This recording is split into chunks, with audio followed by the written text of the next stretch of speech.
Hello, আমি doctor মেহবুবুর Rahman, আপনাদের consultant orthopaedic surgeon. তো আজকে আমরা যে বিষয়টা নিয়ে আলোচনা করব সেটা হচ্ছে ভিটামিন ডি3 ডেফিসিয়েন্সি।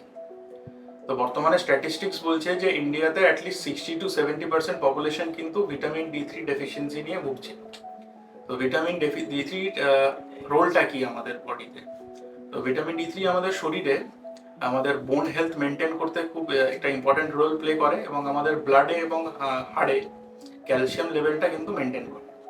তো ভিটামিন ডি3 ডেফিসিয়েন্সি কিভাবে হতে পারে, যেটা একটা খুব ইম্পর্টেন্ট ফ্যাক্টর হচ্ছে যে আমাদের একটা ইনডোর লাইফস্টাইল আমরা ডেভেলপ করে ফেলছি, যে ম্যাক্সিমাম টাইম আমরা চার দেওয়ালের মধ্যেই থাকছি, সূর্যের আলোতে যাওয়া আমাদের কমে গেছে, আমাদের এক্সারসাইজ করার অভ্যেসটা চলে যাচ্ছে আস্তে আস্তে, আমাদের ডায়েটটা ইনঅ্যাডিকুয়েট, যেমন ধরনের ভেজিটেরিয়ানসরা ফিশ অ্যান্ড এগ খাই না, তো এই দুটো হচ্ছে খুব ইম্পর্টেন্ট একটা সোর্স ভিটামিন ডি3।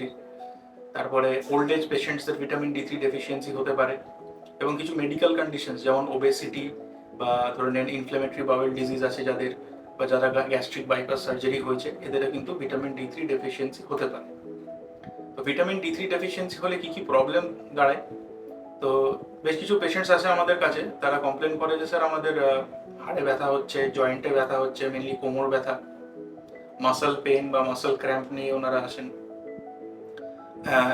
একটা খুব ইম্পর্টেন্ট কমপ্লেন্ট যেটা হয় যে স্যার খুব টায়ার্ড লাগে, বা খুব মানে তাড়াতাড়ি আমরা টায়ার্ড হয়ে যাচ্ছি, স্যার কথা মনে থাকছে না, মানে প্রায় কথা ভুলে যাচ্ছি, বা মুড চেঞ্জেস হতে পারে, সেটা ডিপ্রেশন বা অ্যাংজাইটি হতে পারে। এবং কিছু ফিজিক্যাল সাইন্স দেখতে পাওয়া যায়, ফর এক্সাম্পল হেয়ার লস, চুল পড়ে যাচ্ছে, খুব ঘন ঘন স্যার অসুস্থ হয়ে পড়ছি, এবং ঘাস আর শুকোতে দেরি হচ্ছে। তো এগুলো কিন্তু কিছু মানে science and symptoms vitamin D3 deficiency. তো ভিটামিন ডি3 ডেফিসিয়েন্সি ট্রিটমেন্ট আমরা কিভাবে করব?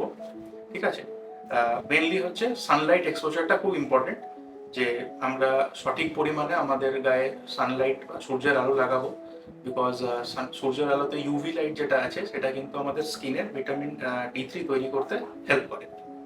আমরা কিছু ডায়েটারি মডিফিকেশন করব, যেমন ধরেন ফিশ, এগস, মিল্ক, এগুলো কিন্তু ভিটামিন ডি3 খুব ভালো সোর্স, তো আমরা এগুলো ডায়েটে ইনক্লুড করব।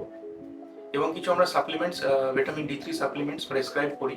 তো যে পেশেন্টস যারা ধরে নেন ভিটামিন ডি3 ডেফিসিয়েন্সি ক্লিনিক্যালি আমরা ডায়াগনোজ করছি, তো এদের আমরা কিছু ভিটামিন ডি3 সাপ্লিমেন্টস দিই, যেগুলো উইকলি ডোজেও পাওয়া যায় বা ডেলি ডোজেজও পাওয়া যায়, এবং কিছু কিছু ক্ষেত্রে ভিটামিন ডি3 ইনজেকশন আমরা প্রেসক্রাইব করি।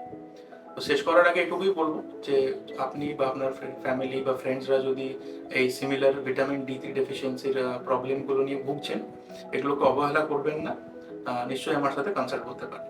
Thank you.